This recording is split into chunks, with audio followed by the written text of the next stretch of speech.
Hello, I'm your host Eduardo, and today I'll be talking about the Cold War that was in 1947 to 1991. What was the Cold War?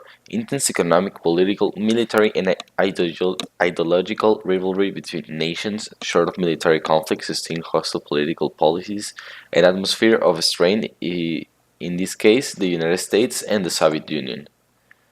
There were two economic systems that were capitalism and socialism. Capitalism is a social system based on the recognition of individual rights, including property rights, in which all property is privately owned. The recognition of individual rights entails the banishment of physical force from human relationships. Basically, rights can be violated only means of force. In capitalist society, no man or group may initiate the use of physical force against others. The only function of the government in such a society is the task of protecting men's rights. And in the case of socialism is an economic system where everyone in the society equally owns the factor of production. The ownership is acquired through a democratically elected government. It could also be a cooperative or a public corporation where everyone owns shares. The four factors of production are labor, entrepreneurship, capital goods, and natural resources. Thanks. Hello, my name is Eduardo Alvarez Ferrales. I'm 17 years old. I'm from the school Universidad Tec Milenio, and I'm going to be making an interview to Carlos Altamirano. Here we go. And today I'm doing an interview. Is it good? Yeah, I'm okay with that. Okay, let's go. What countries were the world leaders during the Cold War? Oh, I think that they were United States and the Soviet Union. Okay, let's go for the next one. Why did countries who were allies during the wars become enemies afterwards? I think that they were having different ideas about the hegemony on the world. I mean, I think if I remember well, I think that United States was supporting the capitalism and the Soviet Union. Sorry, they were supporting the socialism. That's why they were having this conflict. Okay, and the next question: where did the Cold War take place?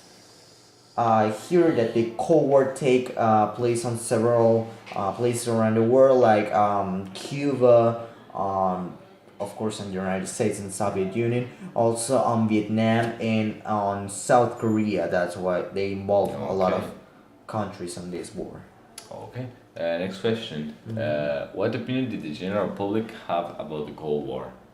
Well, I think that since the World War II was finished 2 years before this war, they were too afraid of this because the World War II was causes the consequences of the World War II giving a lot of damage to the world. So they thought that, and that on that time, I think that they thought that another war is going to bring them a lot of situations like bad conditions and situations on this. Okay, and next question: what type of weapons did the two world powers have at their disposal? I think that the technology at that time advanced too much to at the point that they were having like nuclear weapons and a lot of machine guns and a lot of things of the powerful things that uh, can cause a lot of damage on the world. Okay, Carlos, thank you so very much. This was Thank a you student so from Tech much. Millennium. See you guys next time. Yeah.